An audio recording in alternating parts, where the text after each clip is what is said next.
The fire we reported at the old fire hall is still burning out. Do you sometimes feel confused or lost in the complications and complexities of life? Do you feel drained, listless, or exhausted from the daily burdens and responsibilities?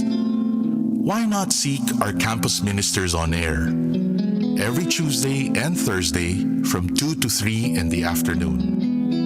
Listen to our counselors from the Loyola School's Campus Ministry Office as they ground our lives in our faith, in our school's spiritual tradition. Campus Ministers on Air.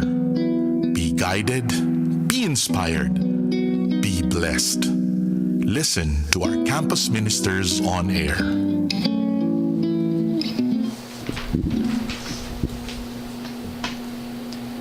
A grace-filled Tuesday afternoon, friends. Welcome to Campus Ministers on Air, the radio program of the Loyola School's Office of Campus Ministry, where we try to find God in anything and everything under the sun. So, magandang hapon po. Ako po si Mike, Campus Minister for first-year students. At ako naman si Michelle Severino, Campus Minister for Seniors. At bago natin ipakilala ang guest natin ngayong hapon, tayong lahat muna po ay panandali ang manahimik para sa isang panalangin. And so I invite everyone to sit still and just be relaxed. If it helps you, you may close your eyes. And take 3 deep breaths.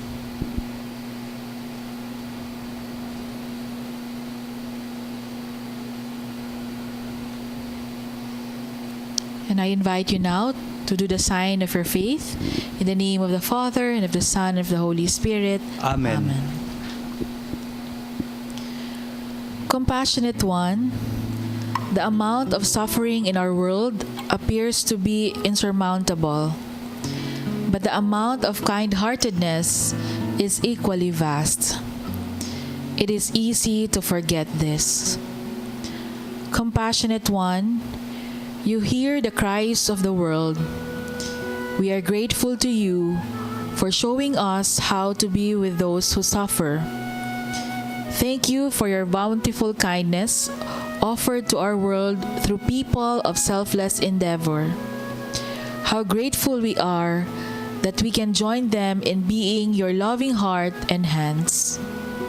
We go forth with expanded gratitude and renewed inspiration to be a compassionate presence. Amen.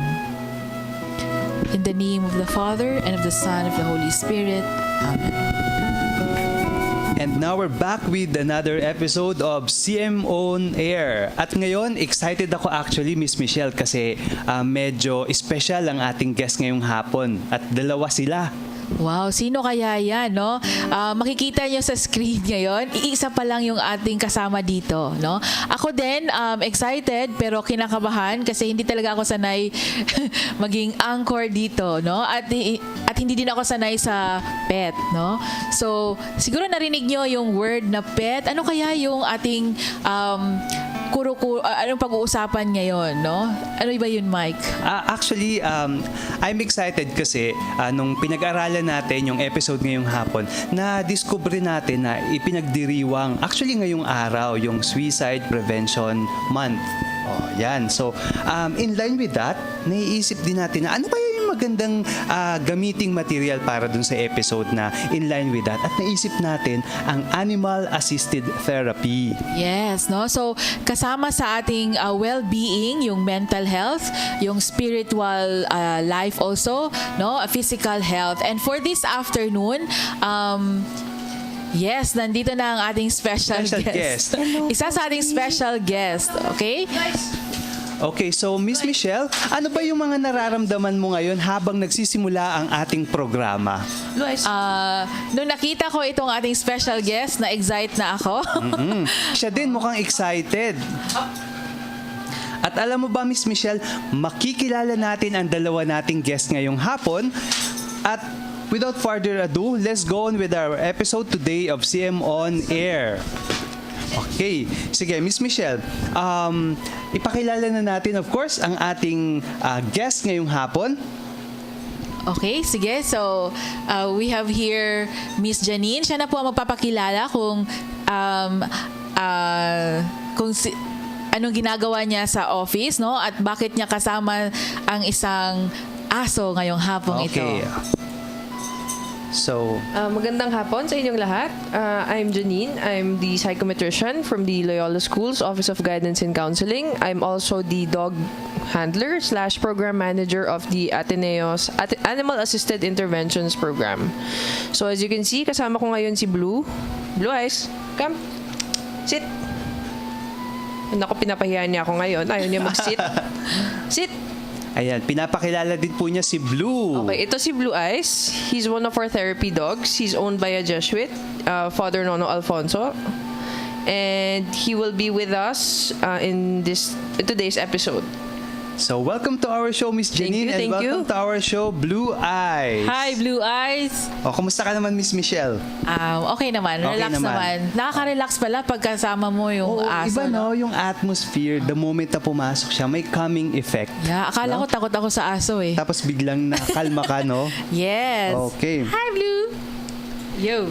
Sige, so, para naman po sa mga naka-tune in sa ating live feed, baka gusto nyo pong mag-comment or magkaroon ng suggestion, maaari po kayong mag-comment sa ating Facebook page, Radyo Katipunan. At para din naman po sa mga merong Twitter account, Ateneo OCM Twitter account. So At Ateneo_OCM. OCM, okay. You can also email at campusministry.ls@ateneo.edu.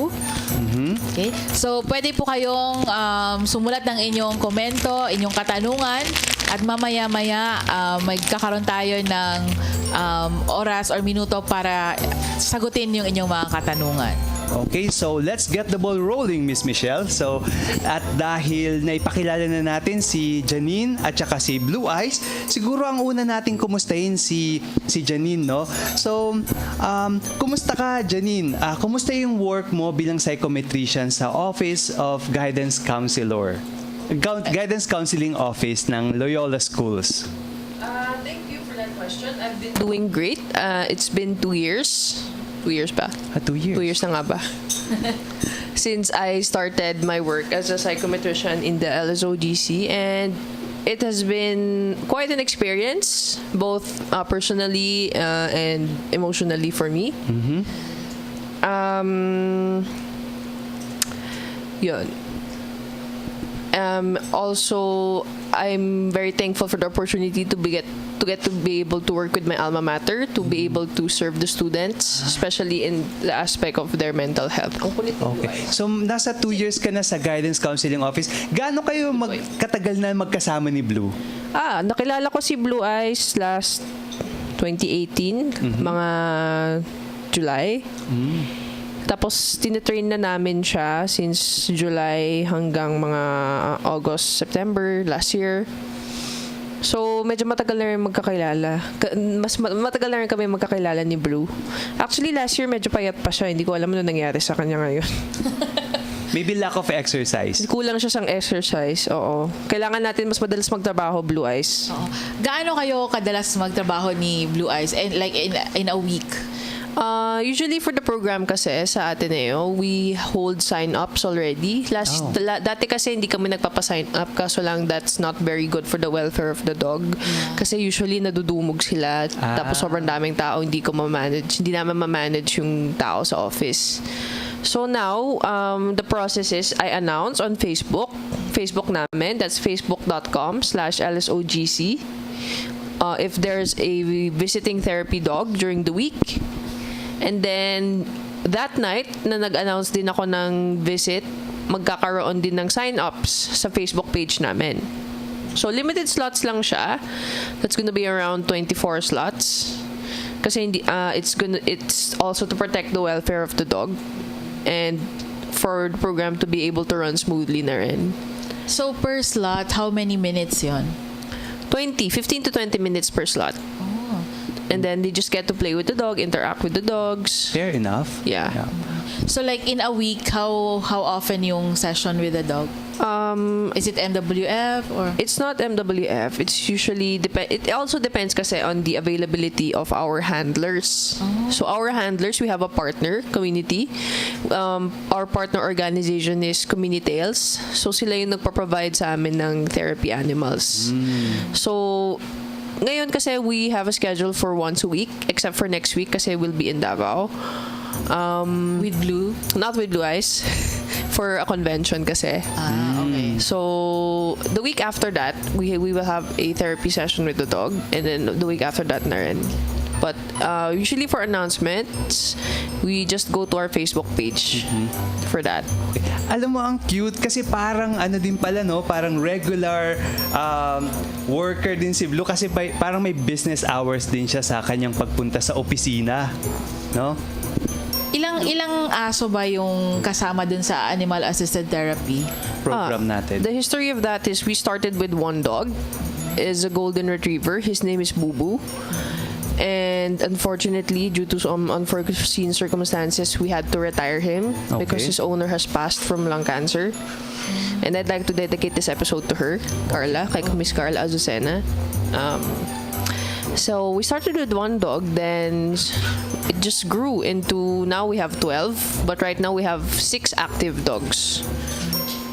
And it's Right, Blue Eyes. and it's spread out during the week or Once a week siya. okay. So mga 4 times a month. 4 So to 5 there's a times week a month. na the dog is like Blue is not seen in May mga times na hindi si Blue Eyes yung kasama namin. Like, this week, we have a Yorkie named Smith. Maliit siya, sobrang liit niya. And then, the week after PAP, we will have, I think, a golden retriever. I'm interested to know, no? Kasi parang curious ako doon sa psychometrician si Miss Janine, pero dog handler, ano bang kwento behind that? Okay. Mahilig na talaga kasi ako sa pets, sa nature actually in general. Nung bata ako, I had so many pets. I had a pet fish, fighting fish, lobster, goldfish, then ano pa ba? Turtles, lovebirds, but never a dog. Okay. Because my parents are allergic. And one of my grandparents got bitten by a dog, so he's scared of dog. So, it's been really my frustration na hindi ako makapag-alaga ng aso. So, but fortunately, a lot of my friends have owned dogs, so I have experience naman with handling them. I know how to interact with them. I've also undergone training with Communitales to be able to know how to read the dog's behavior and to be able to handle the dog properly during sessions then. So, ayun, that's the history. So is there a Behind my formal interest. training or schooling in terms of handling the dog? Yes, for us kasi, we have to know how to read the animal's behavior. Kunwari, ngayon, mukha namang nag-e-enjoy. Medyo bored lang si Blue Eyes, pero nag-e-enjoy naman siya. We have to be able to determine if the dog is already getting stressed in the middle of the session. Important. That's important kasi hindi lang naman yung welfare ng estudyante yung inaalala natin, kundi pati yung partner namin, which is the dog. Yeah. Kasi minsan baka maging counterproductive pa yung Magiging encounter. counterproductive pa yung encounter pag kunwari magloko na si Blue or mapagod na siya, hihiga na lang siya, hindi na siya gagalaw. Diba, Blue? Sit. So what's the manifestation that a dog is already under stress? Usually, half moon eyes ang tawag doon. Yung half moon yung eyes nila, yung ayaw na nilang lumapit. Tapos yung tail nila nakatuck in between their legs. Okay. And then, yan. Yes, Blue. Hey, Blue. Anong gusto What? niya sabihin sa atin? Wala lang yan. Okay, Actually, attention. attention lang yan. Attention, okay. He usually just wants attention. Okay. That's why he barks. Miss Janine, you've been working with these cute, lovely, furry animals, no?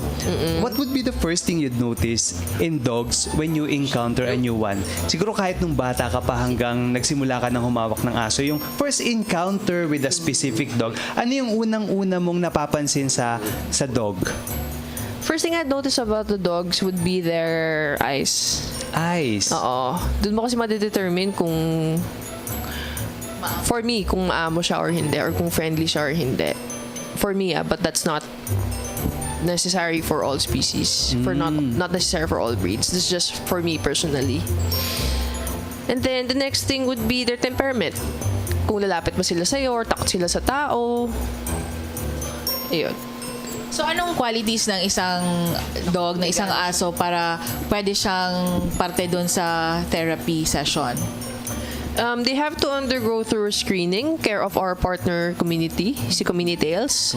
May behavior screening sila, tapos may lectures din on animal behavior, animal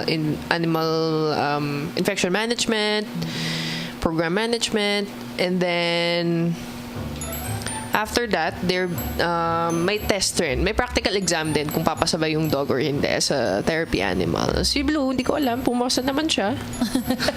Kahit ganyan siya, nakahiga lang siya all the time. So, parang may Pumasa license. naman siya. Parang may license din pala yung aso. Certification naman. Certification, Hindi okay. naman necessarily license. Hindi naman sila magbo-board exam. So, I mean, For example, I'm interested to be a handler. Yes. And I'm working here in LS. Saan yung office nung Communitails? Para Well, for that, it's better to course it through me. Tapos ako na yung makikipag-coordinate sa kanila. So, tapos I have to undergo training. you have to undergo training rin. And the dog also has to undergo some screening. Kailangan complete yung vaccinations. how long yung training ng dog handler? That's gonna be for 2 half-day sessions. Tapos, 1 practicum. Half-day practicum. And then, there's gonna be a screening test. That's gonna be 1 hour or 2 hours long.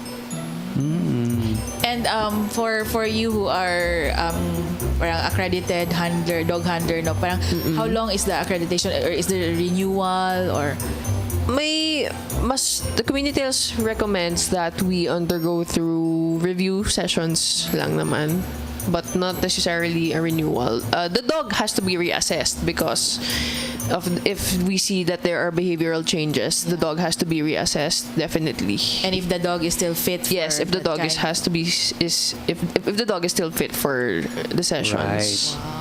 Okay, I'm interested now to know may gana anong nangyayari sa animal assisted therapy session, no? Like if I am the client or Client. so Student. or a student, no, who wants to be Avail part themselves. to avail that kind of opportunity, ano nangyayari sa isang session dun sa 20 minutes na session? Okay, dalawa kasi yan eh. Animal-assisted therapy and animal-assisted activities are both under the umbrella term of animal-assisted interventions. Alright. So, magkaiba ang animal-assisted therapy sa animal-assisted activity. So, in animal-assisted therapy, you work with a counselor or psychologist. The psychologist or your counselor has a specific goal in you, for you, in mind. Yes, Blue. He has a specific goal with you for mind. Tapos, the dog acts as an adjunct or as a partner to therapy. Kunwari, you want to build rapport. You want to have a substitute for therapeutic touch. The dog can be an assistant, your assistant in a session for that. Sessions usually last for 1 hour if it's for animal-assisted therapy, and that's going to be just one-on-one. If, for example, we have animal-assisted activities, that's going to be 15 to 20 minute sessions. It's a group setting. Tapos you just interact with the dog. You just teach him tricks, feed him food, lokohin mo siya. Usually ginagawa ko, nagfi-fake throw ako ng ball. Fake throw, tapos gaganon siya. Hahanapin niya yung bola, tapos hindi na mahahanap kasi nasa akin pa yung bola. That's fun. Yun yung ginagawa ko sa kanya, usually. Most of the time. It's just really more of for relaxing and recreational purposes and animal-assisted activities. There doesn't have to be a specific goal in mind naman. I So see. any activity engaging the dog, no? within the session. So like in a session, how many students can be accommodated? 5 to 7. Whoa! Bakit Blue? You're live, Blue. You're live. You're on live. 5 to 7 students. And usually ba napupuno yung sign up? Yes, usually napupuno siya. So, doon naman sa mga estudyante or sa mga Yes, Blue. personnel na nag-join nung session na yon, ano daw yung feedback nila? Ano yung effect sa kanila? We conduct a pre-test, post-test kasi for that. Siyempre, we have to be scientific about it. We Yeah. have to be evidence-based. You have Yes. to know that the program is really working. Right, right. Yes, Blue. Sit. Sit, Blue? Like, sit. Sit. Baka gutom na si Blue. Yan. Good boy. Galing sa lunch, bro. Wow, humarap pa siya kay Janine. Good boy. Good boy. Okay, so where was I?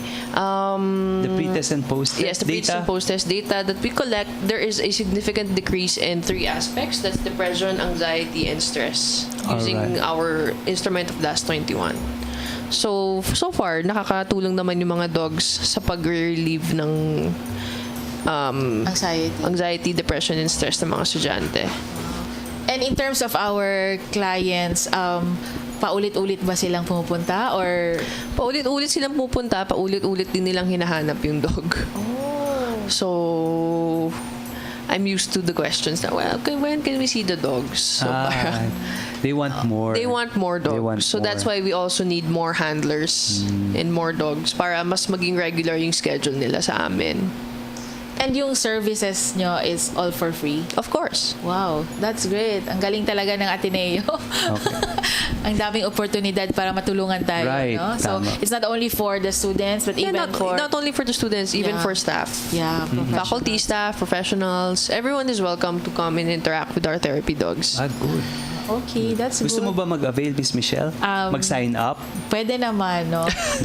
Kasi lumaki ako na hindi kami sanay sa may pet, no?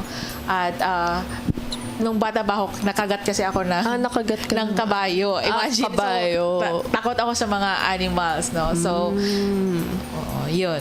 Oh, Maybe in the future. kanina, we're talking about the pre-test and post-test data for students. Would you like to share a specific success story of our animal assisted therapy? No need to disclose the names. Yeah, definitely. Yeah. We have a student kasi very shy, very hard to open up. And in therapy kasi, that's the first step that you have to do. You have to build rapport with your student. With your client pala. So what we did was, just a long time ago in 2017 pa to, we brought in Bubu, our therapy dog. So naglaro lang sila for, I don't know what happened inside the session actually. But after that, the psychologist's feedback to me was, grabe, napakwento ko yung estudyante. Ang galing, okay na yung rapport namin. Napa-open up ko na siya. So I think that's one of the more significant stories I have in mind with regards to animal-assisted therapy. Apart from the fact that bumababa talaga yung stress levels nila every time they interact with a dog. Yes, Blue. And can we say na from last year up to this year, up to present, dumadami yung ating clients? Yes, also due to the increase of the population kasi in Ateneo. Of course, marami din yung clients na kinikater to namin. But you mentioned that there are 6 active dogs now. No, but these 6 dogs are able to cater those. Yes, we are able to cater to the students naman. But are we still open for? Yes, of course, we're always open for more applications as handler. Because we want it to be every day. Honestly, yun yung goal namin. As every much as day. As much as possible, no? possible, every Yes. day na lang yung sessions para, syempre, masaya yung mga estudyante. At saan ba yung nagaganap yung session? We have a wellness room in the guidance office. It's located in, kalimutan ko yung room number. Second floor, social sciences building. I just forgot the room number. Okay. But well, if whoever is interested, you can just go and visit the OGC, no? Second floor din sila. Yeah, And room of- 266 social sciences building. Yeah. Oo. And of course, pag may mga sign-ups, no, online naman yon. Online naman siya. So, hindi nyo kailangan pumila ng nakapambahay sa Yes. Ateneo. Tama. Parang UAA. Parang Okay. UAP lang. Sige. So, ikaw, Mike, kumusta ka na may aso? Actually, takot din ako sa aso eh. Sa totoo lang, ayoko sa aso. I'm more of a cat person. Oh, really? I'm more of a cat person. So, pag may aso, kung pagpipiliin mo ako sa aso or sa pusa, pipiliin ko talaga yung pusa. Oo. Pero, tsaka takot talaga ako. Ba't ka Kasi takot sa feeling aso? ko, bigla lang silang mangangagat. Kasi may story din na in the province kasi, in the 90s, nung nabuhay na ako ng 90s of course, hindi ko alam na pinatry akong kumain ng meat. Hindi ko alam na yung meat pala in the province before, in the 90s. Dog pala siya. At sinasabi nila na kapag kumain ka ng dog, the other dogs can smell the meat in your system. Kaya lagi ako nakakagat ng aso. Like, hindi lang 5 times ako nakagat ng aso. Talaga? O kaya takot ako sa aso. Blue, Lagi ako nakakagat. Baka naamoy na ni Blue ngayon. O baka nga. Kaya lumalapit na siya ng pakonti-konti. Oo. Yeah. Pero, like sa akin, di ba, kanina, pagpasok ni Blue, parang calming pala yung may aso, no? Kasi iba din kasi yung looks ni... Alam ko kasi yung stress level tsaka yung kaba mo bago mag-start yung show eh.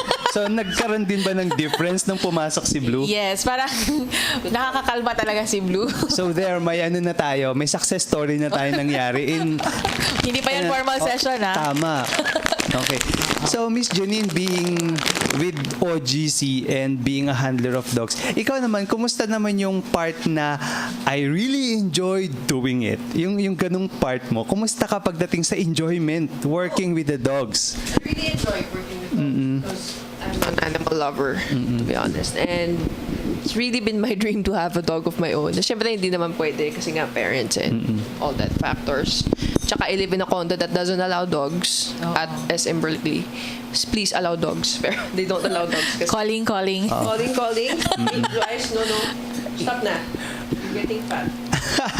Getting fat. But personally, oo. May gusto ka bang i-share na isang moment na you knew na nag-work sa'yo yung presence ng animal na parang oops, that moment na alam mong nag-work sa'yo yung presence ng isang pet na parang oops, I enjoyed that part. Any moment that you would like to share with us na ikaw mismo nag-benefit? The first time I met Bubu, that was one of the happiest moments I'd had in my life. Kasi siya yung so far, he's the friendliest dog that I've met. Alam niya talaga na his job there is to comfort you and to be for you. Wow. First time I met him, talagang dinamba niya ako, nilik niya ako. First time? First time. Sobrang friendly kasi ni Bubu. Blue eyes. Why? Ayun. So the first time I met him talaga, it's really... I still have photos from when Bubu was a bit younger. Parang instant connection. Instant connection talaga, oo. So he's like my baby at work before we had to retire him. Yes. So was it difficult to have a training without your own dog? Oh, Nakita niyo na ayan, may nakita ari. na ang kanyang Bossing. ang kanyang boss, ang kanyang puppy. Ayan, so ayan, kinukuha na siya ni Father. Iba talaga yung dog, no? Pagdating sa pagkakilala. Bye, Blue. Sabi nga nila kahit Bye, daw Bubu. ma-accident yung dog at matanggal yung sight nila, yung smell, alam nila na it's you. Tsaka iba't din ang loyalty level ng Ibang mga loyal. aso. Kita niyo naman. Yung loyalty Kita lang si level ng Father, mga aso. hinahanap na siya. Oh my God, it's my dad.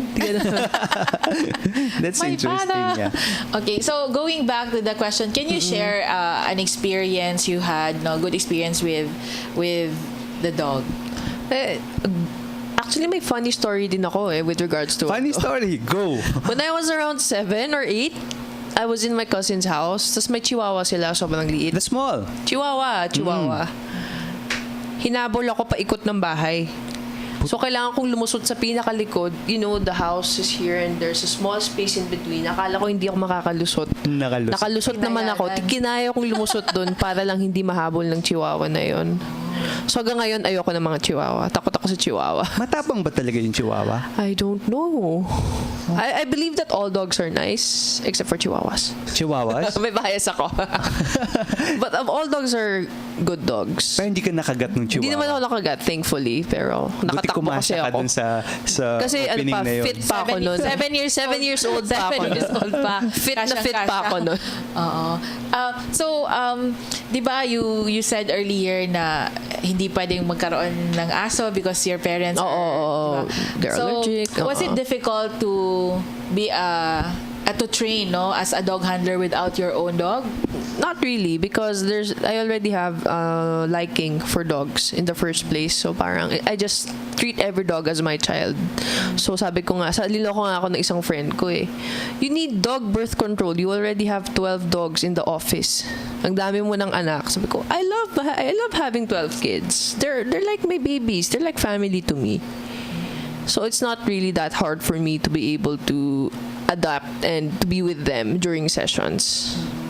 So like, is there a noticeable difference, no, when these different dogs gather, but what's common to them are they're part of the therapy? Is there rowdy ba sila or do they behave? Well, hindi namin sila pwede pagsabay-sabay. Oh, I guess mag-aaway Kasi sila. magkakagulo talaga sa office. Mag-aaway sila. So, I don't want to imagine that scenario na magkasabay-sabay sila. Lalo na with Blue Eyes, he's medyo rowdy siya, as you've seen kanina. I really don't think it's going to be ideal to have like 6 dogs in one room. So wala pa namang kinagat during the session? Well, disqualified na sila pag kinagat. Yun. Nakakagat Tanggal ang sila. certification. Tanggal ang certificate nila. Ganon ka-strict yung community health. Ikaw ba, Miss Michelle, kung sakaling bibigyan ka ng isang dog ng isang taong, kunyari, nanliligaw sa'yo, anong breed ng dog ang gusto mong matanggap?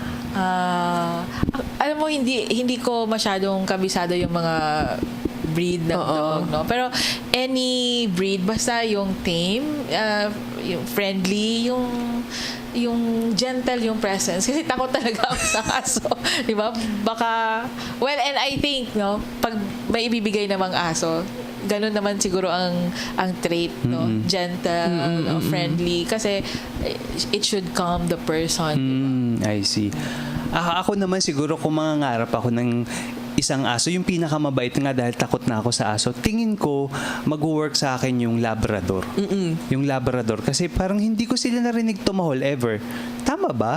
But hindi ko siya talaga narinig na tumahol. Yung nakita kong aso dun sa novitiate namin dati, nandun lang siya, hindi siya tumatahol. Nagtaka ako. Sabi ko, alam kaya nung asong yun na aso siya? Kasi hindi siya tumatahol. Baka mute yun. Oo, kaya sabi ko pwede na to. Papasa to sa akin kasi hindi tumatahol. Tapos hindi siya nangangagat. Well, all dogs naman. Again, like what I said, all dogs are good dogs except Chihuahuas. But if you're going to recommend... If I'm going to recommend, Golden Retrievers and Labradors are actually the top 2. Golden for me. Retrievers and... Labradors. Labradors, yeah. Goldens are super friendly, super nice, really gentle with children, easy to train, smart, friendly, family friendly. And Labradors are like Goldens except with less fur. What are the breeds of these 6 dogs helping out in this therapy? Ayan si Blue Eyes. Si Husky. He's a fat Husky. Father Nono, paki-diet na po si Blue Eyes. Si Blue Eyes, he's a Husky. We have 2 Golden Retrievers, si Ramen and si Hidoki. We're introducing Hidoki at the end of the month pa. We have a Shih Tzu named Peppy. We have Maltipoo, si Pingu. And we have a King Charles Spaniel / Shih Tzu na dog, si Scout. Okay. Yung in-introduce namin 2 weeks ago. Okay, thank you for that. So, Miss Michelle, kung naalala mo, nung umattend tayo ng Parents Orientation for Freshmen nung nakaraang Sabado, may isang parent na nagtanong, no, about animal-assisted therapy. Ang tinanong niya about the security part ng pagpapapasok ng mga aso sa loob ng school. Paano natin i-reconcile yon na, okay, may certification yung mga aso natin sa OGC while may nag-i-exist na rule sa school na no pets allowed. Paano natin i-reconcile yun? Okay. For that kasi pinaalam talaga namin to sa office, campus CSMO, Campus Security and Mobility Office. And we really had to make sure that the dogs are trained, the dogs are vaccinated. They actually have security permits. And good. Sinisita ka ng guard pag wala kang permit, hindi ka pwede magpasok ng aso. For us kasi, even if they're technically working with us, we still, of course, have to respect the rules of the school na no pets allowed. So they're technically not pets, they're employees. Employees. Kaya nga may schedule din sila. Kaya no? that sila may Employee. schedule. Oo, And they really have a security pass. Yeah. Na renewable siya every year. We have to go through the process of renewing the security dogs, the Okay. security passes of the dogs every year. Okay. That's and clear. and I think everyone understands that, diba? Because it's the dog's presence here is with a purpose. Oo, yes. Hindi lang naman yung magdadala ka ng aso basta-basta. Yeah. This is with a purpose. We have a goal, we have a program, we have security measures in place in case anything happens naman. Yeah, so they are screened talaga. So even humans like us, 'di ba? Parang we cannot just enter the Premises. yes, May of the ID sila university. actually. Oo. Okay. So may Thank you for permit that. naman 'yon. Ayun nga, so re-echo ko lang din yung sinagot doon sa forum, no, na kapag halimbawang nandito yung estudyante sa loob ng LS like dormer at yung dormer naman ay may alagang aso back home at matagal na daw yung dormer na nandito sa school at namimiss na talaga yung aso, pwede naman daw dalhin ng family sa car yung dog sa labas at doon sila mag-meet. So for example, UP Town or Reggie Center, dalhin yung aso doon and then the student can go out. Kasi, Of course, no. to comply. No? So, pwede natin gawin yung mga ganung measure kapag nag-i-exist yung ganung concern, no? Alam ko na yung ibang mga naka-tune in sa atin, no, mahilig sa aso, namimiss na yung mga aso dun sa bahay nila, tapos medyo nag-work or nag-aaral dito sa atin na yun, and it's been a long time na nalayo sila do. Grabe naman yung mararamdaman mo talagang pagka-miss. So, maybe we can work that way, no? Para makita mo ulit yung aso mo. Yeah, so if there are rules that we implement, it's really for the benefit of the community, no? So hindi lang dahil ipagbabawal kundi dahil may rason din. Tama. So, yun. Yes. So, would you like to invite our students, the Ateneo community of our program? So, hello to the Ateneo community. Just stay tuned in our Facebook page. We usually announce there if there are therapy dogs. So that's going to be facebook.com/LSOGC. Again, facebook.com/LSOGC. And shoutout na rin kay Sir Lance Bolano of the TO Department. Happy birthday to you. Uy, happy birthday, Sir Lance! Oh, birthday niya ngayon. Kapatid, happy birthday! Versace. Manlilibre daw siya ng ice cream. Wow, sama kami dyan, Tsaka sir. Nako, nakalimutan ko. Nagkita pa naman kami kagabi sa dorm. Nako. Hi, sir. Happy birthday. May utang ka. Treat mo kami. Okay, sige. So, would you like to say something more, Mike? Siguro, batiin ko lang din yung family ko, naka-tune in daw sila, sabi nila, para sa episode na to. So, nakita nyo naman si Blue Eyes tsaka si Janine ngayong hapon sa Animal Assisted Therapy topic natin ngayong hapon. So, hello sa nanay ko at tsaka sa kapatid ko. Ayun. Pero wala kaming aso sa bahay talagang pwedeng batiin. Ang mag-hello lang ako dun sa pusa namin, si Tintin. Galing. Ikaw, Miss Michelle, baka may gusto kang batiin. Okay. So, batiin ko lang yung nanay ko from Davao. Hello, nanay! Wow. And to my kapamilya, kakulay. At sa mga kapwa kong takot sa mga aso ba dyan or sa mga pet, no? Siguro isa din itong imbitasyon para sa atin na it's time to welcome them, no? Befriend them, no? That's also my wish, to befriend these pets, no? Because they can also help us have a good life, a good well-being, no? So, yun lang. So, Suicide Prevention Month, Animal Assisted Therapy, siguro i-segue ko na rin po dito, no? Nakita nyo naman po kung gaano din sila maaaring makatulong sa well-being natin mga tao. Kaya, yung kwento ko po kanina, back in the 90s, masaya po ako na nagkaroon na rin ng law, no? Sa hindi pagpatay sa mga animal para maging pagkain, no? That's uncivilized for me. So, masaya po ako na it's existing right now kasi nakita nyo naman po yung benefit and positive effect ng mga aso sa ating buhay. Ayun. So, alam nyo, tradition, binabasa din natin yung mga comments, yung mga nag-comment sa Facebook natin na naka-tune in sa kanila. So, sige, sino ba yung ating mga... Ayan, lagi nating suki, si Miss Jennifer Chua. Magandang hapon po, Miss Jennifer Chua. Miss Michelle? Okay, sige.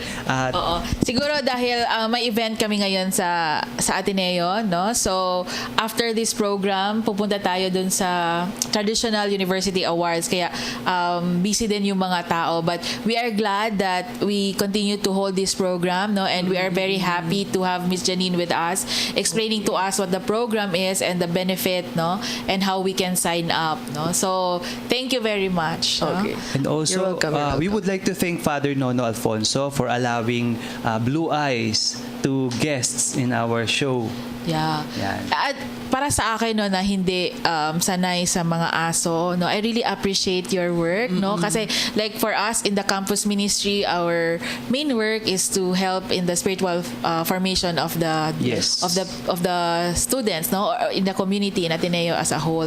And for you, parang isa din itong ministry, no, Yes. and I really admire the things that you do, no, Thank you, psychometrician na, dog handler pa, no, and Master students pa. wow. Master student. Juggling things. Yeah, and so maybe one thing that helps Miss Janine is that the dog, no, the presence of the pet, no. Oo, actually nakakatulong sila sa akin lalo na pag kunwari finals na, madami requirements, mag-shoutout ako sa mga prof ko, pero wag na lang. Baka ibagsak ako sa test. Bagsak ako sa course, wag na. Oo, Mahirap mag-balance ng work, life, family, Yeah. school, spirituality. Priorities. But really, but there's I make always time. space. There's always space. Oo. for helping other people. Yes, always. That's good. Thank you, Miss Janine, no? And I'm happy to meet you here, no? Yes. 2 years ka na pala dito. Oo.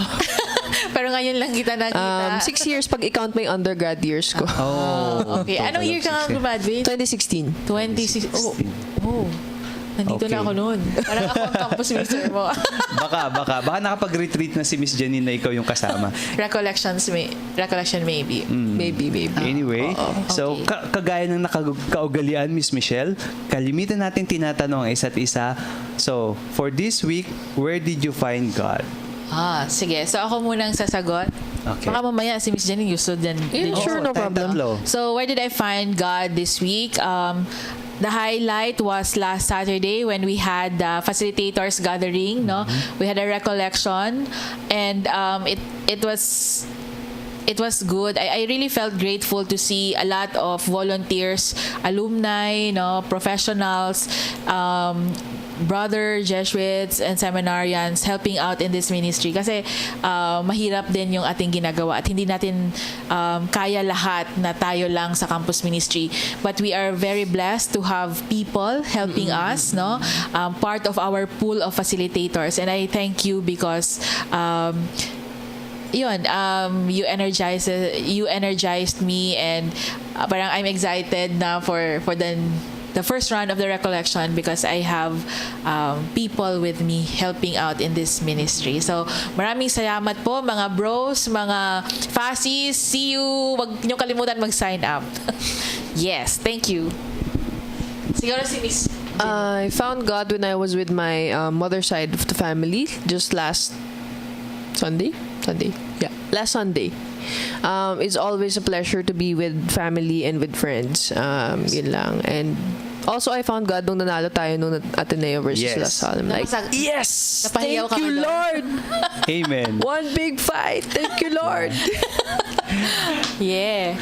Ikaw, Mike. Ako naman, natagpuan ko siya sa kasama namin sa bahay kay Manang Virgie Galliposo. Manang Virgie, kumusta ka sa kanyang masarap na pagkaing niluluto at sa kanya, mararamdaman mo talaga yung care. Alam mo naman yung mga kasama natin sa bahay. Alam nila ang istorya sa loob ng ating bahay. So, Yes. patuloy natin silang mahalin, suportahan din sa kanilang mga pangarap. Ayun, sa kanya ko nakita ang Diyos sa linggong ito. May pahabol pa pala ako, Mike. No, kasi I'm one of the resident advisors in the residence halls, and last Sunday we celebrated Pistahanan, no?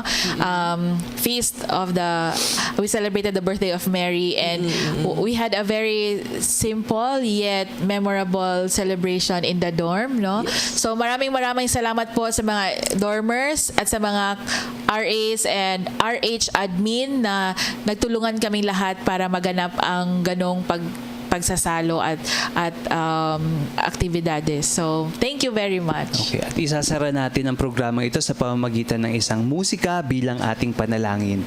At ako po, si Mike, Campus Minister for First Year Students.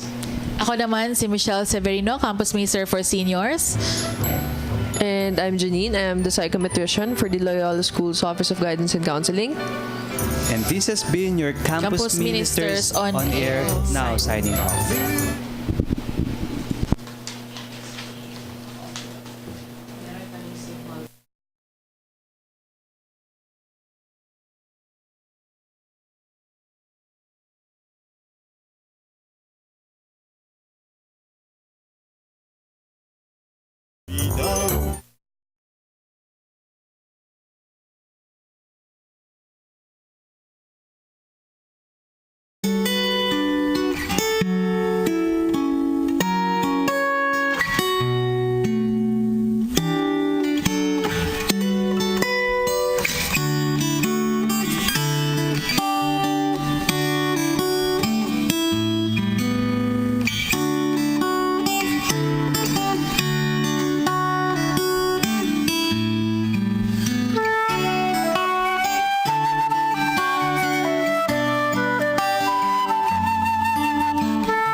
justice.